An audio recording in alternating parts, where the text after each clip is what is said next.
All right, welcome back to another episode of Your Wealth Playbook, the podcast where we break down real strategies, real stories, and real insights to help you take control of your money, your mindset, and your future. Welcome to episode 5. I think it's 5, mate. I think it's 5. Where we've got Blake back on for episode 2. We were lucky enough to have him on last week to speak about his personal investments and him as a person. This week, Blake joins us as the professional buyer's agent. So for those who aren't quite sure, Blake, give us a rundown on what a buyer's agent does here. Yeah, so a buyer's agent, they represent the buyer in a property sale or transaction. So whereas the sales agent works for the vendor and the person selling the property, the buyer's agent acts for the person purchasing the property. So in America, at the moment, something like 82 or 83% of property transactions and sales are done buyer's agent to sales agent, whereas in Australia it's about 3% at the moment. So obviously an evolving sort of area and profession, I would say. But so what we do, everything from obviously identifying areas, locations, sourcing of the property, negotiation with the sales agents, even down to organising pest and building reports and inspections, liaising with property managers, shortlisting, finding the best ones, helping you out with other professionals, things like insurance brokers if you don't have one, and just everything to sort of, make it a real stress-free and real pleasant experience. The whole investing and the property purchasing sort of aspect. One-stop shop for property investing. Probably not only property investing. I love buyer's agents, even though I'm an advisor and can talk financial markets and talk to a lot of people. One thing that I utilised even when I bought my own home, so my principal place of residence, is I used a buyer's agent, and I found the experience to be rewarding for me because I wanted the property. It was something that my wife and I loved, and we just wanted to know what it was going to cost us. And I didn't want to have to go through the back and forth with the real estate agent, the run around, all of the things. I just, whatever the price is, tell me what the price is, I want to buy it. So we utilised the buyer's agent. He had a great relationship, worked on a Sunday. We put the offer in on it. So I went and had a look at the open home on Saturday. He got back to us, we put the offer in on the Sunday, and we were signing contracts on the Monday. So we knew what the price was, we knew what the vendor wanted, and we could just cut out the noise, basically. Not only that's good for principal place of residence, but when you're looking at investments for people, you touched on it, it's a one-stop shop. The right areas, the different strategies around what they're looking for. Is there a specific thing that you do look for when you're looking for property for clients? Is it capital growth, or is it the income? I know we spoke a little bit about last week, but for you, what's probably the biggest thing that you look for in a property for a client? I think from an actual property perspective, for us, it would be, we don't buy negatively geared properties. Not that we can't, it just doesn't sort of go with who we are as a company, who I am as a person, for example. We buy stuff that makes sense. We buy stuff that's not gonna cost you money, because that's, from our principles, that's what investing is. It's identifying sort of good areas and good properties that aren't going to cost you an arm and leg to carry and hold through, the good days and the bad days. Love it. The cash flow is important. Why do you think more investors are turning towards buyer's agents nowadays?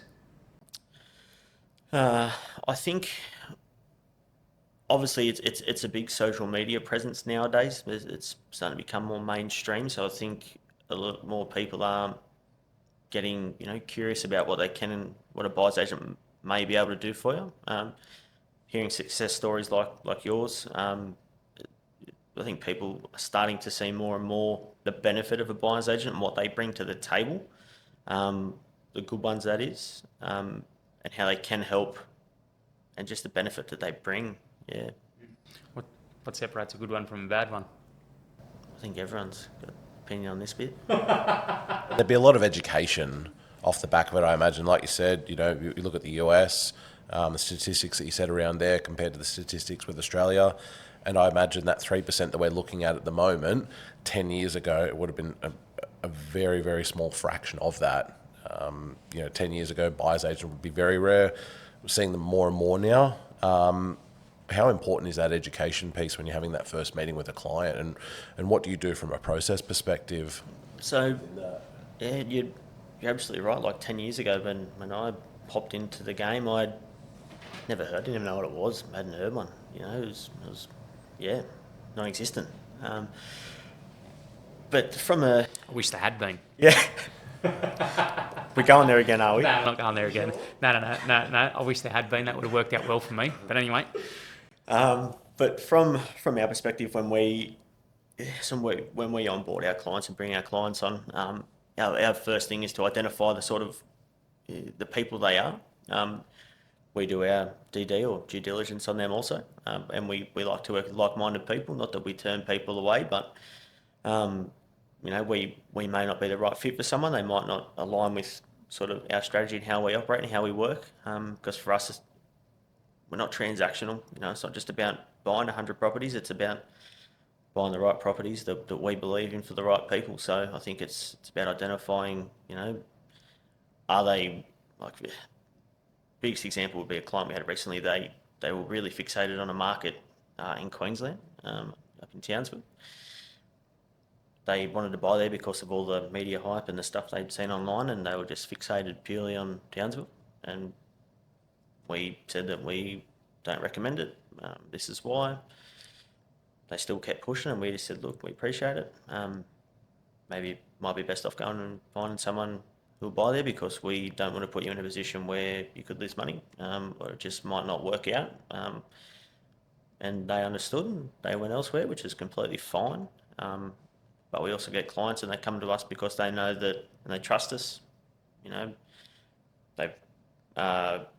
know someone who's worked with us previously, and they just come to us and open book and say, we just want you to do your thing. And they're the people that we really enjoy working with. So, yeah. They're the people that you also probably get the best results for, I would imagine, as well, because if you come into this process with your blinkers on, like you said, fixated on one location, Australia's a very big place with a lot of very, very different sub-markets. And even within a suburb, there might be 2 or 3 different sub-markets depending on streets and things like that. So would you say that the people that come in open-minded and give you full control, you'd probably see better results for? Yeah, absolutely. I would. And it's not even as such about the control aspect. It's just more about the understanding and people coming in with an open mind and just listening to sort of what we're saying, I guess, would be the biggest thing. That not everything you see online and on the TV is what it's cracked up to be. And just, sort of people that want to hear our point of view and let us explain sort of why we do what we do and our track record and why it's worked previously and things like that. So, it's. Amazing that you've got the moral compass to turn someone away if you know it's not right. Because a lot of people would just see that as a deal. They're going to pay me. If they want a house in Townsville, I'll find them one, no problem, if they're going to pay me for it. But sticking to the values that are core to you, saying, no, I don't think this is going to be right for you long term, these are the reasons why. If you still want that, I'm not the right person for you, I think that will pay dividends in the long term. Because yes, you miss out on a client, but when we're building a business, it's not the way to build a business. And even if someone does try and say, yes, this is, what I would like, well, if that's not what's going to be best for the client, well, then it's best that you find someone else. So amazing that you've got the foresight to be able to go and do that. Something that I love to hear, especially in our industry, the financial services that we do. It's unfortunately you hear the horror stories where they'll get pushed into something that isn't right for them. So it's refreshing to hear when something's not going to be right for a client. You go, sorry, this is just not right for you. I'm not going to push you down that avenue. I think for us, it's what you speak about pretty often, Jared. It's that sleep test. I've got to be able to sleep at night knowing what I'm doing. And like I said last week, I'd never buy something for someone that I wouldn't buy for myself. And I'm pretty staunch on that. I stand by that. But yeah, I just couldn't do it. I couldn't bring myself to do it. I wouldn't let any of us do it. So, I'd much rather someone go elsewhere, because whilst the money's fantastic, it's not all about money. business reputation is everything you've got. No one cares how much you've got in your bank. Only care about the reputation, or the name on your shirt. So I think that's more important to us. It takes a lifetime to build reputation and about 2 seconds to destroy it. Probably yes. a really important bit to talk of that. Like, what sort of interview or screening process do you use for clients to make sure that you are the right fit for them, but importantly, they're also the right fit for you, and the way that you do source and look at properties and your property investments? Yeah, so a big one is I find, you do a discovery call, you guys do them with your clients as well, and you can sort of get a vibe, from those initial discoveries, based on the sort of personality, all those sorts of things, just by how people talk, what they say, sort of identifying things, whether they're sort of more forthcoming and they've got that sort of, a pre-planned thing of what they want to do or where they want to go, which is all good and well. It's great. It's their money. It's their investment. But yeah, I find that if people actively listen, those sorts of things, I find are a lot better for us. And yeah, so initial discovery calls, and then we'll send out we've got a flyer, and our sort of our form that we send out that everyone fills out, sort of get a bit of a vibe on what their expectations are, what their price points are, what they're looking for in a property, whether it's realistic or not as well. And that's something we're pretty upfront about, is being realistic with people's expectations, which don't always align. But yeah, so that's how we sort of pre-qualify and go from there. What kind of investor do you love working with the most? And who isn't the right fit for Huddleston Property? So I think there's no real specific as such investor for us. I think it's just people that are open-minded, open to, not that we're teachers, but open to that education, and people that just want to listen and want to work with us. They're not just there just to buy something. Like they want to engage, and because whilst we offer a way to go service and that full turnkey solution, it's ultimately their property as well. It's their money, it's their property, so they've got to be able to sleep with it at night as well, and know that, yep, we ultimately said yes to this thing, and just sort of take that ownership as well, because it's their money, it's their name on the title, it's their name on the mortgage. So it's just working with people that are sort of open-minded to understanding how and why we invest where we invest, but also people that want to sort of accept the responsibility, I guess. I'd probably challenge you a bit on that. I'd say you are a teacher and you are an educator, because through this, you're dealing with people that haven't done this sort of stuff before, or it might be their first investment. Majority of what you're doing in that first, even if you don't sort of realise it, is you are educating them and you are teaching them. It's stuff they haven't learned in school. It's stuff they haven't learned from family. So they're coming to you as a trusted advisor to learn what does that look like.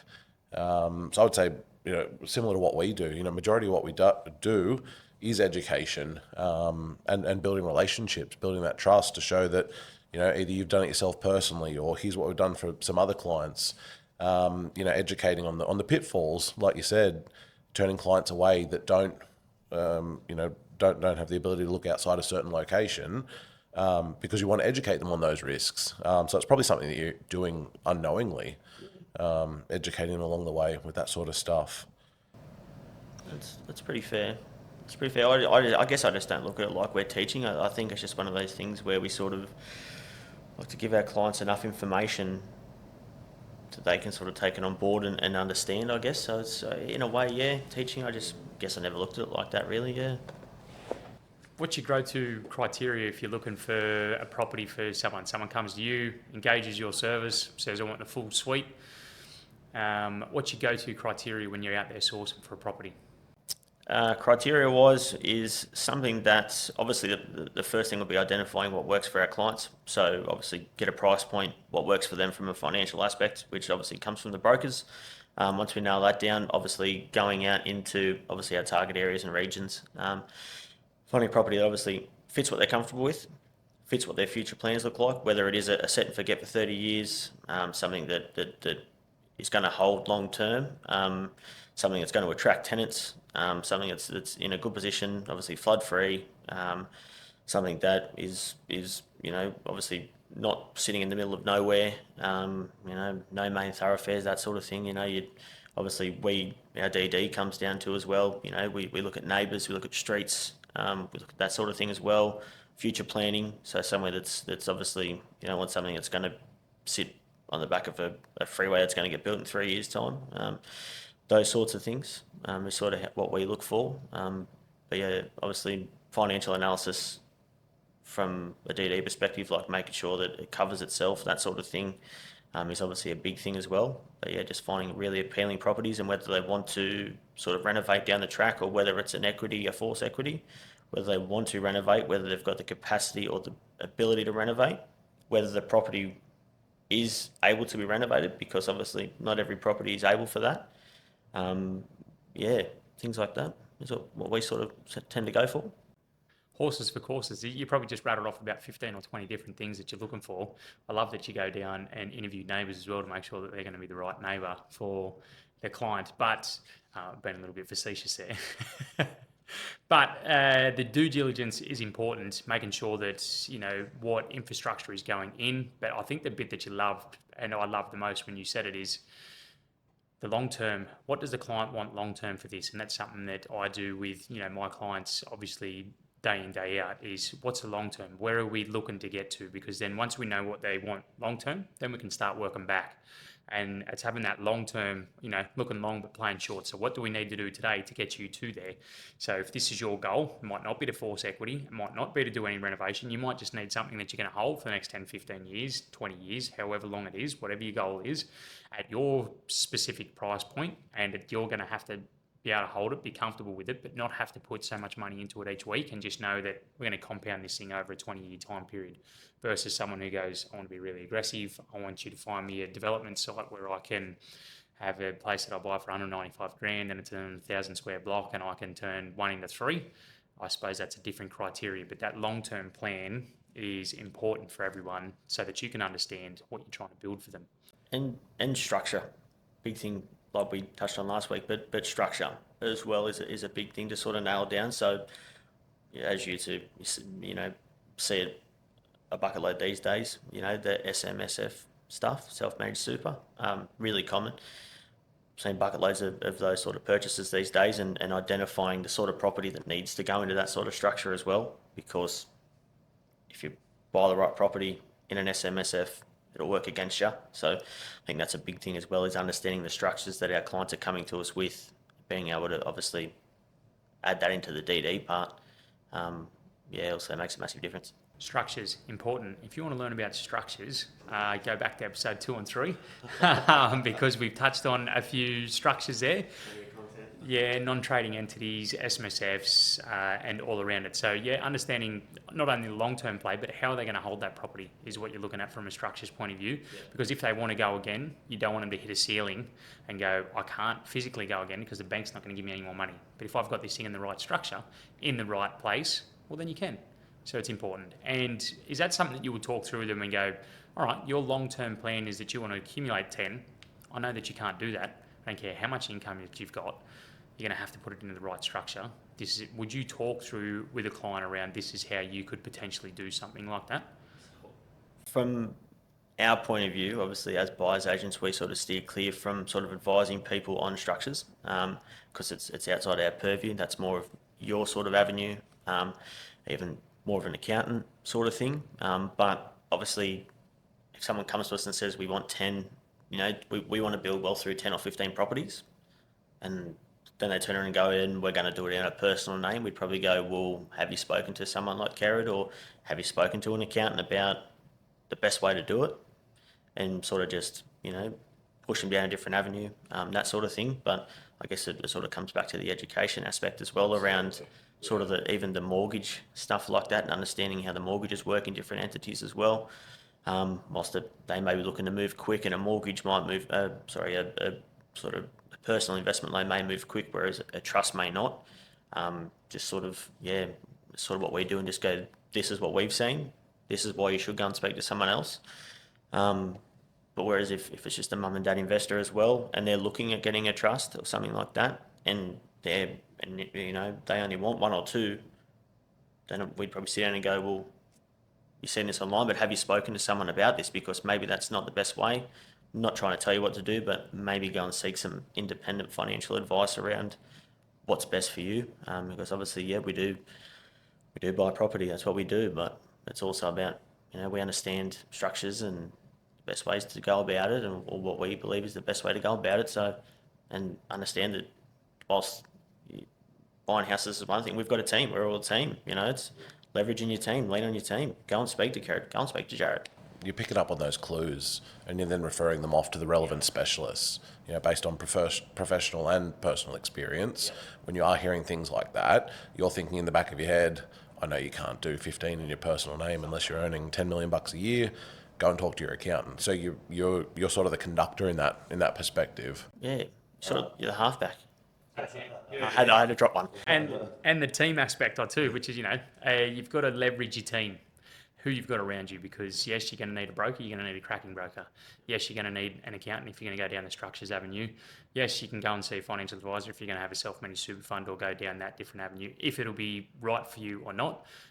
You generally have a general, insurance broker. If you're looking to go and get 10, you'll generally have a buyer's agent. So there's a team of people that you need to put around you that have got the expertise that you're looking for, and leverage them, because they will know how to do it, because they generally do it on themselves, or they've worked with numerous clients who've gone and done it before. So education is important, but team is also important, because you can't get there without it, and you will get to a limiting factor, unfortunately, if you've got the wrong people in your team.